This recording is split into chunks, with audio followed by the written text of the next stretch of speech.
Dear students, हम लोग class 12 mathematics में एक नया टॉपिक सारणी स्टार्ट करने जा रहे हैं। डिटर्मिनेंट बोलते हैं। अब देखिए, हम लोगों ने इससे पहले आव्यूह खत्म कर लिया है। अब देखिए, आव्यूह जो होता है वो एक रेक्टेंगुलर एरे होता है, मतलब उसमें रो और कॉलम की संख्या बराबर भी हो सकती है और बराबर नहीं भी हो सकती है, क्योंकि आयत में लंबाई और चौड़ाई बराबर भी हो सकती है, बराबर नहीं भी हो सकती है। कहने का मतलब है कि वर्ग भी हो सकता है, ठीक, और वर्ग नहीं भी हो सकता है। कौन? आव्यूह। मतलब रो और कॉलम्स की संख्या बराबर भी हो सकती है, बराबर नहीं हो सकती है, दोनों हो सकती है, बराबर भी हो सकती है और बराबर नहीं भी हो सकती है। बट सारणी क्या होता है, ठीक है, सारणी एक वैल्यू होता है किस चीज की? वर्ग आव्यूह की। मतलब सारणी क्या है? वर्ग आव्यूह का मान होता है, वर्ग आव्यूह का मान। ठीक है, मतलब सारणी कैलकुलेट केवल और केवल ऐसे आव्यूह का किया जा सकता है जो स्क्वायर हो। स्क्वायर होने का मतलब है कि ऐसा आव्यूह जिसमें रो और कॉलम के नंबर क्या हो? इक्वल हो। ठीक है, रो और कॉलम जो हो उनके नंबर्स कैसे हो? इक्वल हो। नंबर ऑफ रो और नंबर ऑफ कॉलम दोनों क्या हो? इक्वल हो। कॉलम और रो के नंबर्स 2x2 होगा, ठीक है, 1x1, 2x2, 3x3, 4x4, ऐसे टाइप के होंगे। अब देखिए, 1x1 का मतलब तो केवल एक ही एलिमेंट हो जाएगा। अब देखिए कैसे वर्ग आव्यूह का मान निकालते हैं। तो जैसे 2x2 है, मैं आपको सिखा रहा हूं, ध्यान दीजिए। जैसे यहां लिखा हुआ है ABCD, तो ये अपना क्या है? ये आव्यूह है, इसको बोलेंगे आव्यूह A। लेकिन अगर इसका मान निकालना है तो मान को बोलेंगे डिटर्मिनेंट ऑफ A। कैसे लिखेंगे? मतलब A का सारणी, जो ये आव्यूह A है उसका मान ऐसे मॉड बना देते हैं, इसको पढ़ते हैं A का सारणी। कैसे कैलकुलेट करते हैं? 2x2 वाला, ध्यान दीजिएगा। ठीक है, देखो पहले इसको ऐसे लिख दो, ABCD।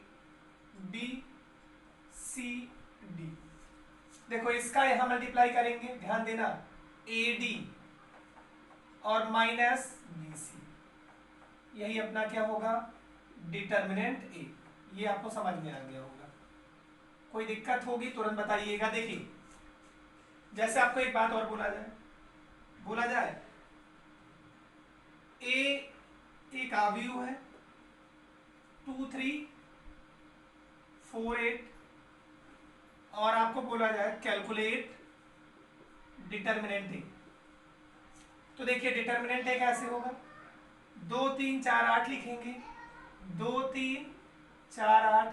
एक बात आपको ध्यान देना है, जब हम आपका सारणी निकालेंगे तो यहां से ये वाला बॉक्स टाइप का नहीं बनाएंगे, सिर्फ और सिर्फ लाइन होगी। तो देखिए क्रॉस मल्टीप्लाई, 2 8 16 माइनस 3 चौक 12, मान कितना आ गया? 4। ए का जो डिटर्मिनेंट आया वो वैल्यू कितनी आई? 4। ठीक है, कैसे कैलकुलेट कर रहे हैं वो आपको समझ में आ रहा होगा। ठीक है, आगे अभी मैं और आपको समझा रहा हूं, ध्यान दीजिएगा।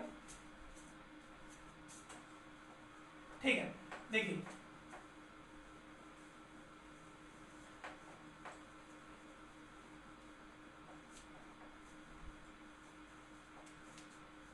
जैसे आपको ये बोला जाए कि यदि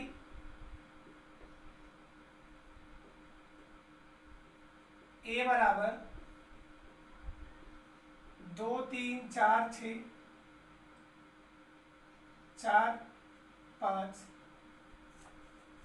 तो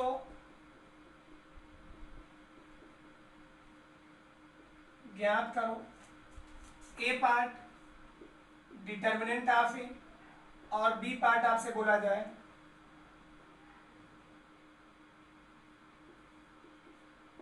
टू डिटर्मिनेंट थी, और C पार्ट बोला जाए 4 डिटर्मिनेंट ऑफ A। देखिए इस बात पर आप इन सब पे ध्यान दीजिएगा। तो देखिए अगर आप आंसर की बात करें, कुछ यहां से मैं सिखाना चाह रहा हूं आपको। आप लिखेंगे चूंकि A बराबर क्या दिया है? 2 3 4 5 आ भी हो ए। अब हमें निकालना क्या है, डिटर्मिनेंट ऑफ ए। ठीक है, तो देखिए डिटर्मिनेंट में ये लाइन हो जाएगा 2 3 4 5, 2 3 4 5। अब ध्यान दीजिए 2 पंचे 10, 3 चौक 12, 10 पहले ऐसे 10 माइनस 12 कितना आया, -2। अच्छा देखिए यहां पर क्या है, ए हमें पता है, तो अगर 2 ए निकालें तो क्या होगा, आवियों में हम आपको सिखा चुके हैं कि हर एक एलिमेंट में 2 से मल्टीप्लाई। तो ये कितना हो जाएगा 4, ये कितना 6, ये कितना होगा 8 और ये कितना होगा 10। अब अगर आप ध्यान दीजिए, अगर यहां से हम 2 डिटर्मिनेंट ए, 2a का डिटर्मिनेंट निकालें तो देखिए क्या होगा, इसका 4 6 8 10, 4 6 8 10, तो देखिए 4 2 40 और 8 6 48, मतलब क्या होगा 40 माइनस 48 कितना आया, -8।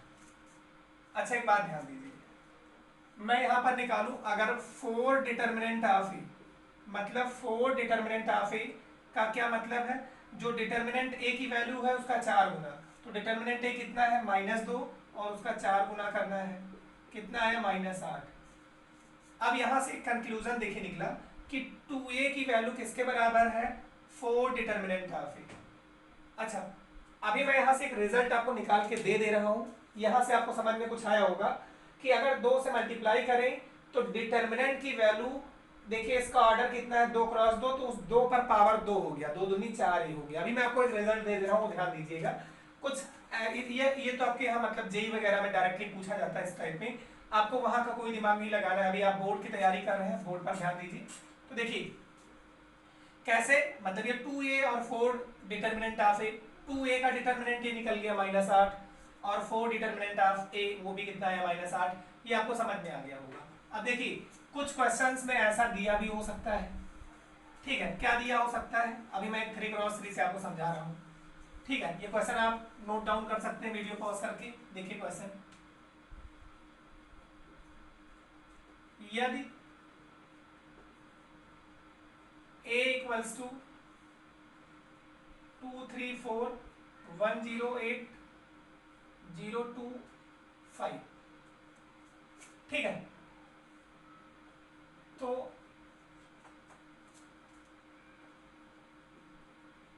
सिद्ध करो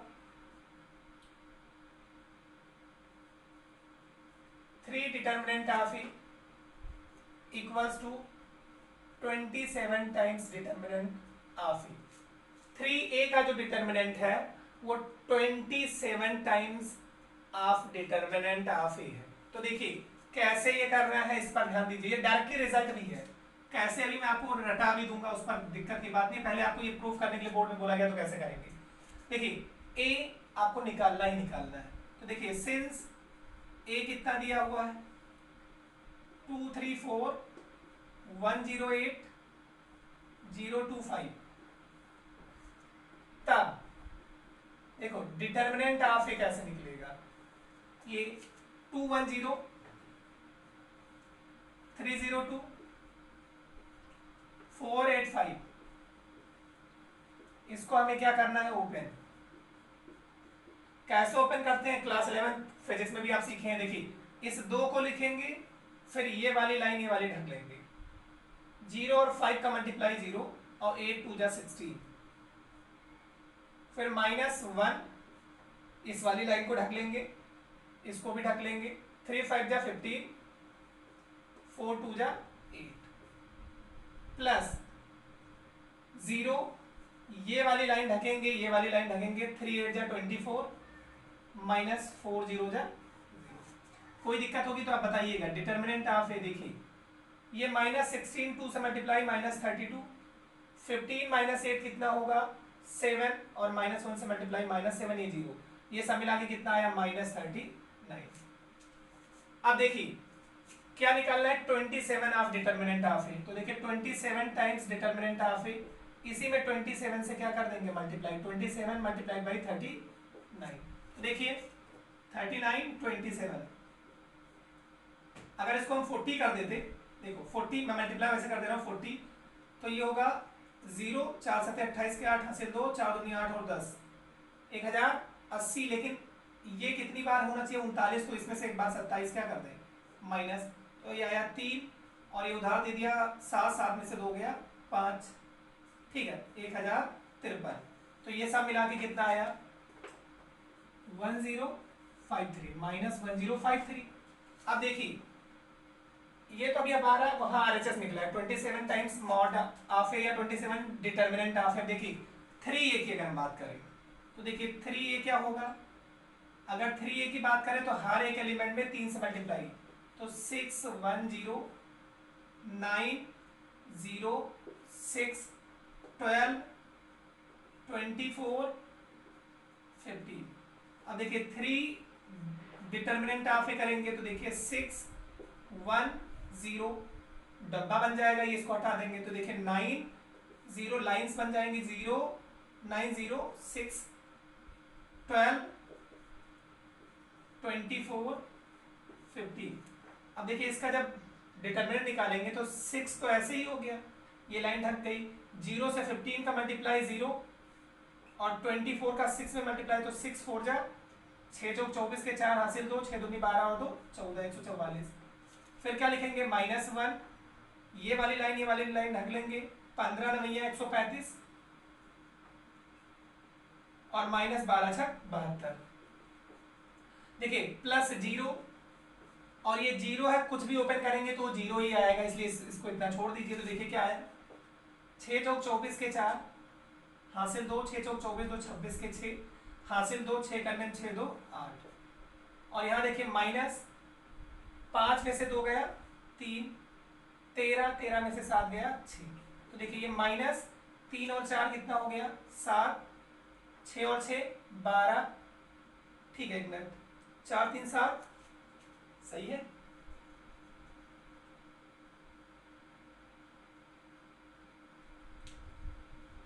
एक बार चेक कर ले रहे हैं, 6 1 0 9 0 6 12 24 15, सही है। अब ओपन करेंगे तो ये 6 चौक 24 के 4 हासिल 2, 6 दूनी 12 और 2 14, ठीक है। -1 ये वाली लाइन ढक ली, 15 9 135 और 12 6 72, ये भी ठीक है। और 15 में से 2, ये गलत घटा हुआ है, नहीं सही तो है, 5 में से 2 गया 3 और 13 में से 7 गया 6, 4 3 7 6 6 12 के 2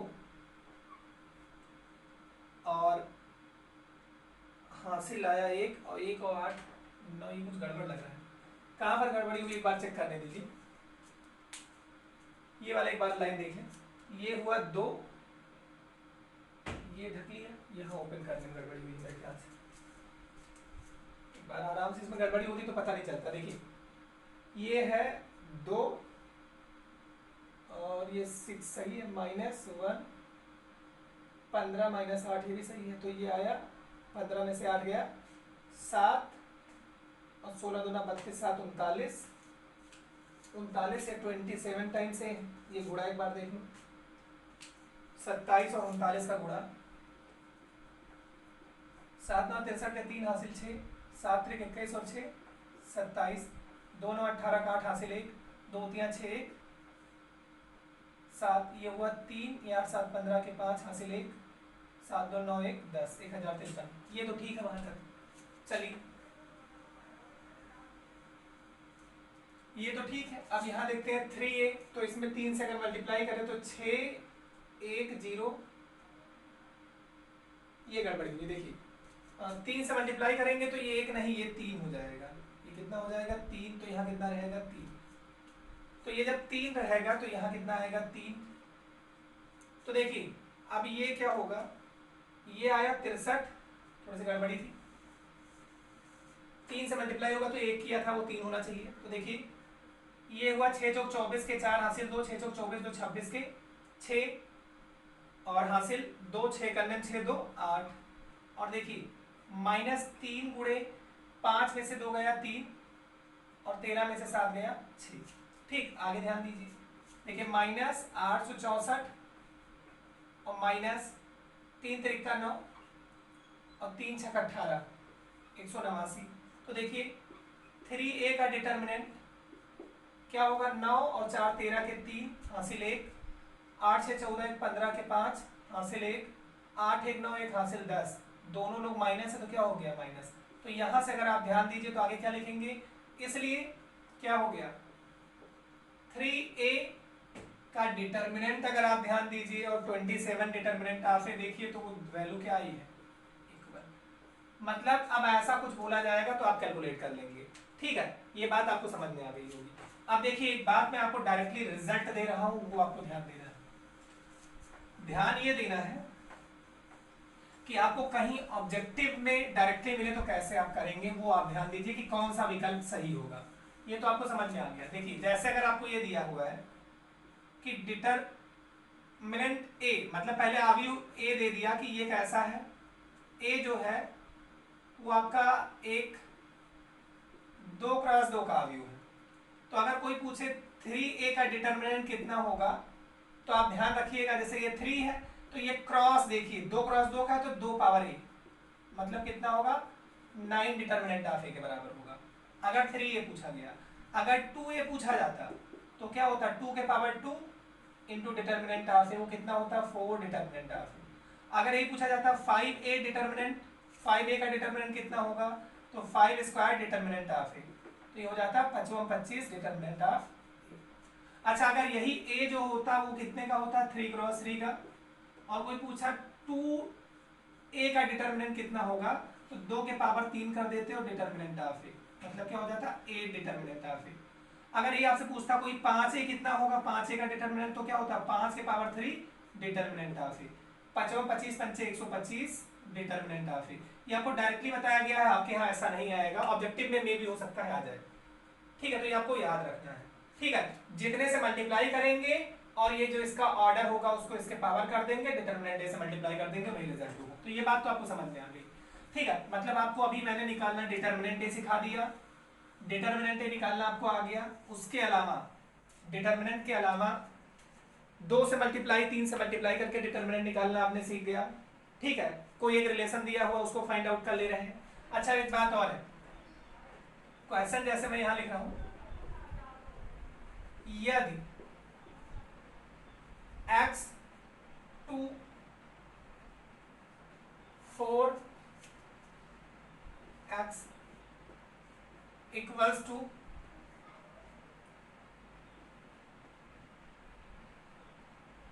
2 3 5 1, तो x का मान ज्ञात करो। अब देखिए ये आव्यूह नहीं है, आव्यूह में होता तो क्या करते, कहते ये वाली वैल्यू इसके बराबर होगी। ये एक वैल्यू होती है, मतलब क्या है आव्यूह ये है नहीं, ये क्या है सारणिक, सारणिक एक वैल्यू होती है, मतलब इसका मान निकालिए इसका मान निकालिए, दोनों को क्या कर दीजिए इक्वल। एक नंबर के क्वेश्चन में आता है, कई बार आया हुआ है x 2 4x, ये ध्यान देना होता है कि ये सारणिक है आव्यूह, तो ये सारणिक है, तो ये 2 5 1 3। अब एक्सपेंड कर दीजिए, या अब देखिए क्या होगा यक्स यक्स का गुणा यक्स स्क्वायर माइनस 2 चौक 8, इधर देखिए 2 तिया 6 5 इकन्ने 5, एक्स स्क्वायर माइनस 8 बराबर 6 में से 5 जाएगा कितना आएगा 1। इस 8 को उधर लेके चले जाइए, x square equal to 1 plus 8, x square equal to 9, या x equal to square root of 9, 9 का स्क्वायर रूट क्या होगा प्लस माइनस 3, यही अपना क्या हो गया आंसर। तो दो सारणिक अगर इक्वल दिए हुए हैं तो इसका मतलब क्या है कि उनकी वैल्यू निकालेंगे और वैल्यू निकाल के दोनों क्या कर देंगे इक्वेट कर देंगे। आपका पहला एक्सरसाइज जो आपका दिया हुआ है, ठीक है, सारणिक में वो सारे क्वेश्चंस आपसे आराम से हो जाएंगे। ठीक है, अब कुछ चीजें और बता रहे हैं। ठीक है, अगर 3x3 का रहेगा तो भी उसको ऐसे आप ओपन करिएगा और फिर सॉल्व कर लीजिएगा आराम से। जो क्वेश्चन आपसे नहीं लगेगा वो आप हमसे पूछ लीजिएगा, हम आपको बता देंगे। ठीक है, मतलब अगर कहीं पर भी कोई अगर दो सारणिक इक्वल दिए हुए हैं, ठीक है, और उनको बोला गया कि उनकी वैल्यू निकालिए, मतलब उसमें कोई एक्स वाई अननोन दे दिया गया, तो कैसे निकालेंगे, उनको ओपन कर देंगे, ओपन करने के बाद सॉल्व कर लेंगे।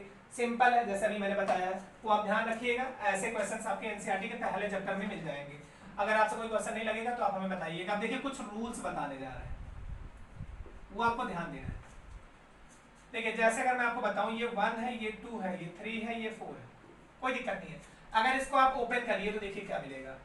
1 4 जा 4 और 2 3 जा 6, माइनस लगेगा। 4 माइनस 6 कितना आएगा? -2। अच्छा एक बात ध्यान दीजिए, अगर मैं एक काम करूं R1 और R2 को जोड़ के R1 के प्लेस पर लिख दूं, देखिए R1 के प्लेस पे R1 प्लस R2 लिख दिया। ध्यान दो, ये पहला रो था, इसमें पहले रो में दोनों जोड़ दिया, तो देखिए ये 1 और 2 जुड़ेगा कितना होगा? 3, और 3 और 4 जुड़ेगा कितना होगा? 7, और दूसरे में कोई चेंजमेंट नहीं किया तो उसको वैसे रहने दिया। ओपन कर दो, देखो 2 चौक 8 और 2 सते 14, सॉरी 3 चौक 12 और 2 सते 14, 12 में से 14 गया कितना आया? -2। मतलब आपको ये समझ में आया कि दो रो को आपस में जोड़ा गया और एक जगह कहीं लिख दिया गया तो कोई फर्क नहीं पड़ा। अगर यही आप देखिए, इसी को मैं ये किया होता कि R2 के प्लेस पर R1 प्लस R2 कर देता, तो देखिए क्या होता। ये पहला तो वैसे ही रहेगा 1 3, लेकिन इसको जोड़ के लिखना है तो 1 और 2 कितना होगा? 3, इसका यही मतलब है, और 3 और 4 कितना होगा? 7। ओपन करो तो 1 सकते 7 और 3 त्रिका 9, 7 में से 9 जाएगा -2। मतलब क्या है, दो रो को आपस में जोड़ के एक जगह लिख दो या दो कॉलम को आपस में जोड़ के एक जगह लिख दो, वैल्यू कोई चेंज नहीं होती। अभी बहुत सारी प्रॉपर्टीज हैं कि हम बताएंगे, लेकिन पहले वीडियो का टाइमिंग देखने दीजिए। ठीक है, अभी 21 मिनट 22 मिनट का वीडियो हुआ है। तो देखिए यहां से आपको ये समझ में आया कि दो रो को आपस में जोड़ा जाए तो कोई फर्क नहीं पड़ता। दो रो को आपस में जोड़ा जाए और उनको एक जगह लिख दिया जाए तो अवयवों के मान में कोई फर्क नहीं पड़ता। ऐसे कॉलम में भी होता है। ठीक है, अच्छा एक बात और मैं बता रहा हूं, जैसे ये 1 1 2 2 ऐसे, ठीक है। तो देखिए ये वैल्यू सेम है। अगर ऐसा होता है, ये अगर सारणी के फॉर्म में है तो इनका आंसर क्या होता है? 0। 1 2 जा 2, 2 1 जा, देखिए 1 2 जा 2 और 2 1 जा 2, 2 माइनस 2 कितना हो जाएगा? 0। कहने का ये मतलब है कि अगर जैसे मान लीजिए मैंने यहां लिख दिया 1 2 3 और आगे ध्यान दीजिए ये भी 1 2 3 और ये 4 5 6 है, इसकी वैल्यू कितनी आएगी? 0। अगर दो रो आपस में बराबर हो गए तो उसका रिजल्ट क्या होगा? 0। ये आपको अपने दिमाग में रखना है। अच्छा एक बात और ध्यान दो, क्या ध्यान दे रहा है, अगर ये 1 2 3 और ये भी 1 2 3 और यहां मान लो 4 5 6 है, अगर ये दो कॉलम भी आपस में इक्वल हो जाए तो उसकी भी वैल्यू क्या होगी? 0। C1 और C2 क्या हो जाए? बराबर।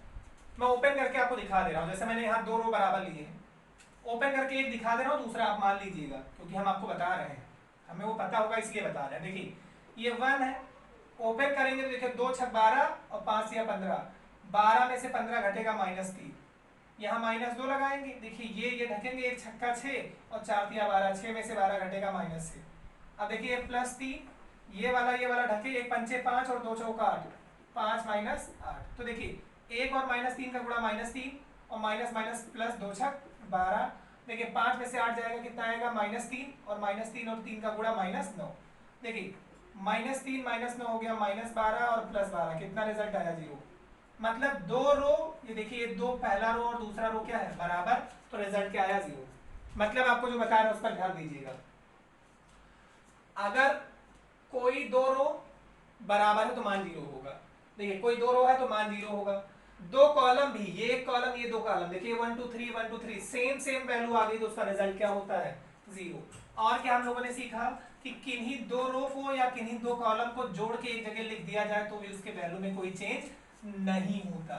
मतलब कोई अगर आपको डिटर्मिनेंट दिया हुआ है, दो रो को आपस में जोड़ के एक स्थान पर लिख दें या दो कॉलम को अपने एक स्थान पर जोड़ के लिख दें या घटा के भी लिख दें, मतलब दो कॉलम को आपस में जोड़ें और एक जगह कहीं से एक कॉलम में लिख दें, या दो कॉलम को आपस में घटाएं एक जगह लिख दें, तो वैल्यू में कोई चेंज नहीं होता। कोई दो रो जोड़ो या कोई दो रो घटा के एक जगह लिख दो तो वैल्यू में कोई चेंजमेंट नहीं होता है।